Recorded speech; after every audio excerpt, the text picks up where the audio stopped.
So what's up sa inyo katupange boys and girls? Sa katatapos lamang na PVL Reinforced Conference 2024, siya lang naman ang pinarangalan bilang Conference MVP. Ipinamalas ang husay sa volleyball, ipinakita sa buong mundo na kaya niyang pangunahan ang isang koponan patungo sa kampyonato. Kaya naman sa video na ito ay pag-uusapan natin ang kwentong volleyball ng nag-iisang Bernadette Pons.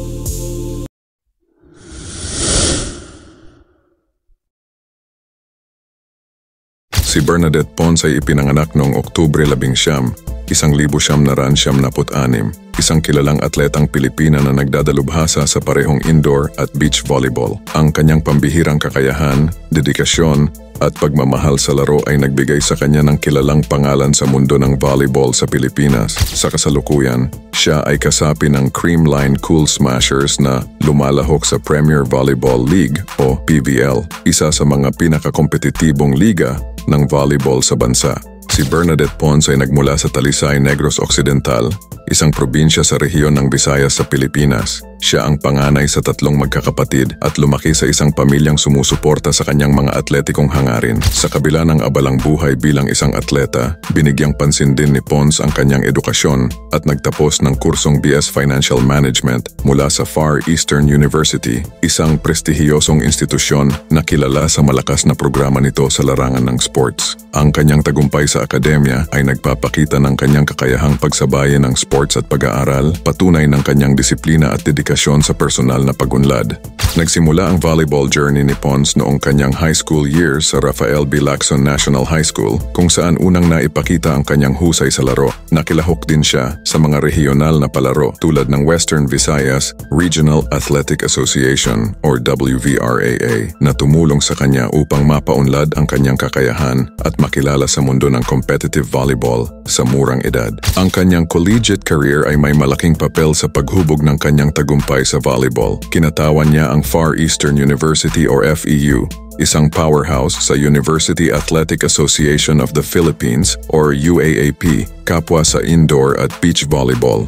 Nakilala siya bilang isang versatile na atleta dahil sa kanyang husay sa parehong format ng laro at naging isa sa mga pinakakinakatakutang manlalaro sa liga. Habang nasa FEU Lady Tamaros, malaki ang naiambag ni Pons sa tagumpay ng koponan sa iba't ibang UAAP seasons. Noong UAAP Season 76, 2014, nagtapos ang koponan sa ika-5 pwesto at sa Season 77, 2015, umangat sila sa ika-4 na pwesto. Ang kanyang patuloy na mahusay na pagganap ay nagbigay sa kanya ng pagkilala bilang isang susi sa tagumpay ng Lady Tamaros. Sa beach volleyball, nakapagtala rin si Pons ng mga silver medal sa kanyang collegiate career. Noong UAAP Season 78, 2015 at Season 79, 2016, nagtapos sila bilang runners-up sa beach volleyball tournaments na lalo pang nagpatibay sa kanyang reputasyon bilang isang atleta na kayang magtagumpay sa parehong buhangin at hardcourt. Isa sa mga pinakatampok na sandali ng karera ni Pons ay noong UAAP Season 80, 2018 kung saan pinangunahan niya ang FEU Lady Tamaros sa kanilang unang finals appearance mula noong UAAP Season 71 bilang team captain. Tinulungan niya ang koponan na magtapos bilang runner-up matapos ang isang mainit na serye laban sa De La Salle University o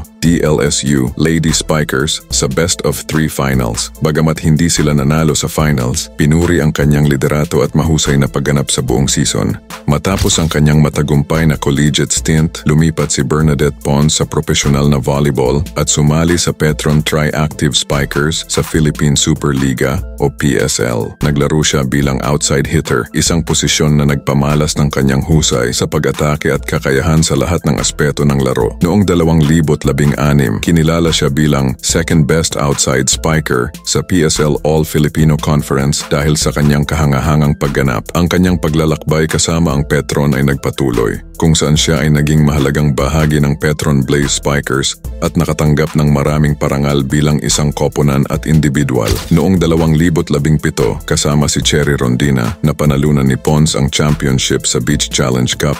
Ipinapakita ang kanyang patuloy na dominasyon sa beach volleyball.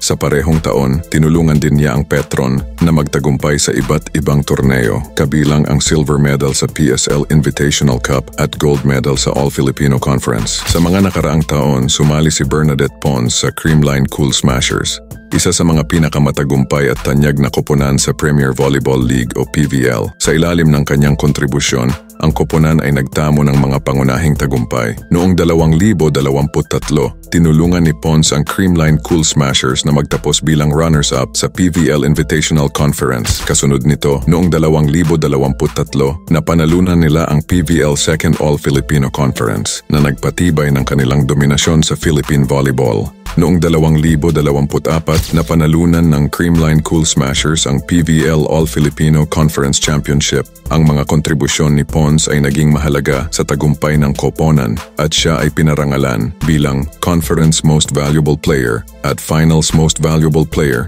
sa PVL Reinforced Conference noong 2024 na nagpatibay sa kanyang reputasyon bilang isa sa mga pinakamahusay na manlalaro sa volleyball sa bansa. Habang patuloy na naglalaro si Bernadette Pons sa mataas na antas, ang kanyang pamana bilang isa sa pinakamahusay at versatile na volleyball player sa Pilipinas ay matatag na. Ang kanyang kontribusyon sa parehong indoor at beach volleyball ay nag-iwan ng malalim na marka sa sport at siya ay patuloy na nagbibigay inspirasyon sa bagong henerasyon ng mga atleta na tumitingala sa kanya bilang huwaran. Patuloy na inaasahan si Pons na maglalaro sa pinakamataas na antas sa mga darating na taon. Sa kanyang kombinasyon ng husay, liderato at karanasan, siya ay nananatiling mahalagang manlalaro para sa Creamline Cool Smashers at sa eksena ng volleyball sa Pilipinas. Kung nagustuhan mo ang video natin ngayon ay paki-like naman po at mag-subscribe ka na rin po sa channel na ito. At i-click mo na rin ang notification bell button para lagi kang updated sa susunod pang mga video. Maraming salamat po.